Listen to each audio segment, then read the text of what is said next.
Settled acting, settled composed acting. A R Rahman music compose చేస్తాడు bro. Acting దద్దరు వెళ్ళిపోయింది, మామూలు యాక్టింగ్ కాదు. గైస్ ప్రతి ఒక్కరికి చెప్తున్నా, ఫ్యామిలీ ఆడియన్స్ అందరూ చూడదగ్గ సినిమా.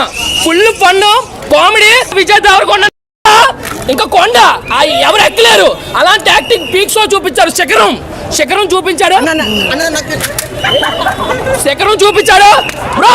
ఫైనల్ గా నీకు చెప్పేది ఏంటంటే ప్రతి ఒక్కరు ఎంజాయ్ చేయొచ్చు, అలా బాగా చేశారు. ప్రతి ఒక్కరు యాక్టింగ్. సస్పెన్స్ కి అయితే బుర్రపాడు అన్న. విజయ్ దేవరకొండ అన్న కొంచెం రొమాన్స్ నేర్పించండి, కొంచెం పాపం కొంచెం అన్న కొంచెం స్మూత్ గా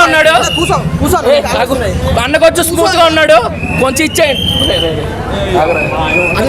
ఏ చిల్లర్లా చేస్తున్నాడు. Kingdom block buster. First day నుంచే 300 కోట్ల పైన కలెక్ట్ చేస్తుంది. ఫస్ట్ డేనే టోటల్ గా చూసుకుంటే 1800 కోట్లు కొడుతుంది సినిమా. నాగవంశీ గారికి, విజయ్ దేవరకొండ గారికి మంచి కంబ్యాక్. లైగర్ సినిమా తర్వాత మంచి బ్లాక్ బస్టర్ కొట్టాడు. హరిహర వీరమల్ మించుంది ఈ సినిమా. నేను తప్పుగా అన్నాను అనుకోవద్దు, హరిహర వీరమల్ చాలా బాగుంది. ఎన్టీఆర్ అన్న వాయిస్ ప్లస్ ఈ సినిమాకి. ఆయన డైలాగు బీజే మొత్తం ఉంటే ఫ్యాన్స్ అయితే బట్టలు సింపుకుంటారు అసలు. ఇలాగా అంత బాగుంది.